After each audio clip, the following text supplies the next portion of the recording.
Hi, Abraham. I don't think this will take very long. I just need a little broader perspective, fine-tuning. All is well. Yeah. Oh, not that broad? Well, yeah. Little fine-tuning. I mean, thanks to you, my life is completely transformed. I just moved to San Diego, my favorite city on the planet. We live in Encinitas. 2 weeks ago, we moved here. Esther heard that and she feels jealous. I know. I wondered, too, why doesn't Esther live here? It's his fault. I know. I figured just forget These about him. thoughts feel good to Esther. She's got to go with it. Esther can move in with me. Heck with you. Oh. Anyway, so I have this fabulous life. I mean, unbelievable. And I keep saying the word unbelievable, which can't be unbelievable or I couldn't be living it. But I keep saying unbelievable. We have this fabulous house overlooking this extraordinary, beautiful place.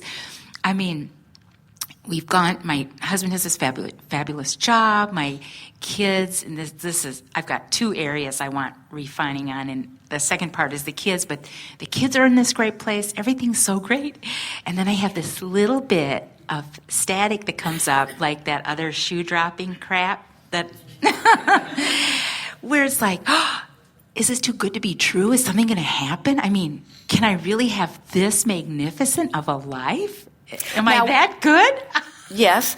What do you think is the source of comparison that is making you... Other people's experience. Because, I mean, I don't know anybody else that has a fabulous life like I have. And so I think, how'd I get all this? You know, am I... You tell us. How did it happen? From you. From what you've taught me. So, are you saying that your life has improved? Yeah. So if your life has improved, does that mean that anyone else's could too? Yeah. So does that mean you have done something inappropriate by living well? No. And does that mean that they are doing something inappropriate by not living well? No.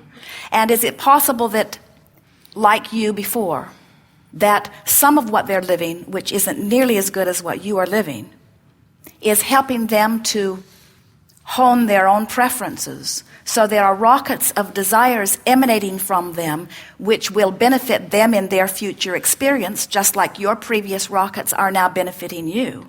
Yeah. And there is one more thing that we want to give you. Okay. There are those who live better than you. Oh, really? Oh. I can't imagine.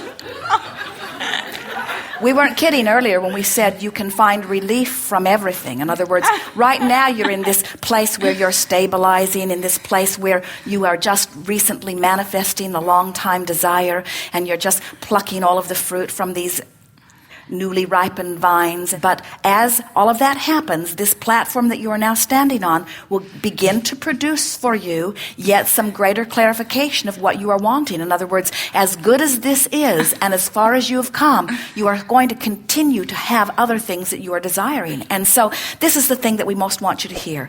As you see others not living as well, and you want them to live better, and you understand that as good as you are living, you still will live better. Rather than comparing the details of your life experience, if you will instead compare your potential for joy for right where you are, you will stop worrying. In other words, there are people who live much simpler lives than Jerry and Esther, for example, that have every bit as much joy as they have, even though their lives are much different in terms of manifestation or in terms of activity.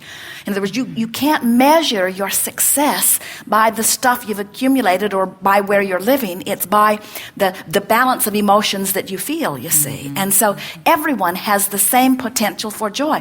You've heard us offer this, but you will hear it even more clearly here. One time Esther saw something on television about something that happened to someone, and it was a terrible thing that had happened to them, and it brought Esther to her knees as she heard it. It was such a devastating story. And then later, as she recovered from it, she said to us, Abraham, if I feel this bad just hearing about what happened to somebody else, what must it have been like for them in the middle of it? And we said, it didn't hurt them quite as much as it hurt you.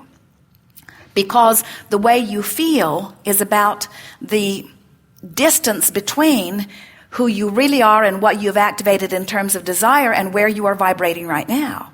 And so you don't know what anybody else is living or how they're feeling. And to superimpose your desires over their situations is always going to make you feel bad. And think about how that plays out as you say, I'm living such magnificent abundance and such joy. And this person over here doesn't have all that I have and therefore is not living that. Feel what happens to your own vibration as you focus in that way and take on that vibration for yourself, you see. Yeah. That's why people have a hard time when we say you've got to be selfish enough to want to feel good no matter what.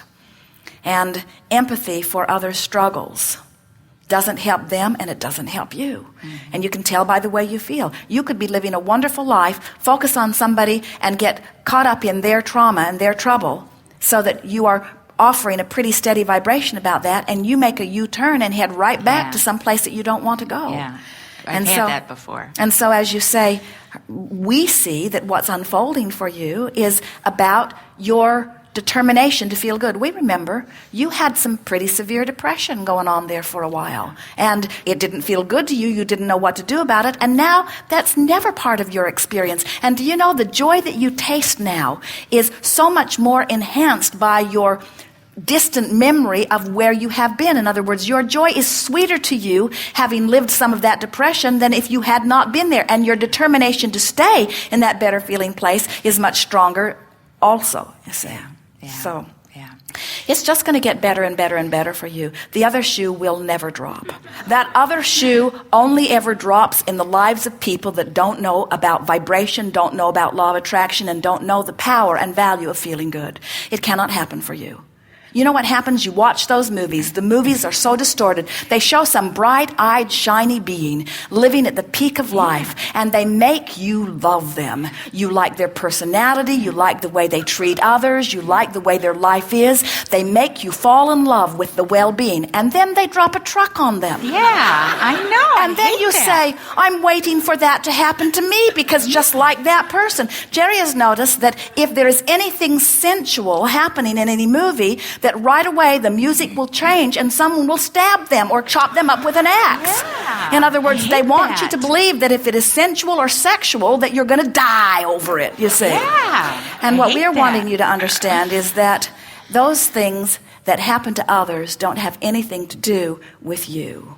And as you stop and say, but this is where that worthiness issue comes in. You're saying, but I know that they are good people. Why do bad things happen to good people? And we say, because no matter how good you are, you can develop patterns that hold your well-being away from you.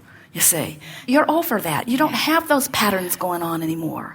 You are allowing the well-being to flow. And like anyone who has success with anything, the more success you have, the more you observe the success. The more you observe the success, the more you radiate the vibration.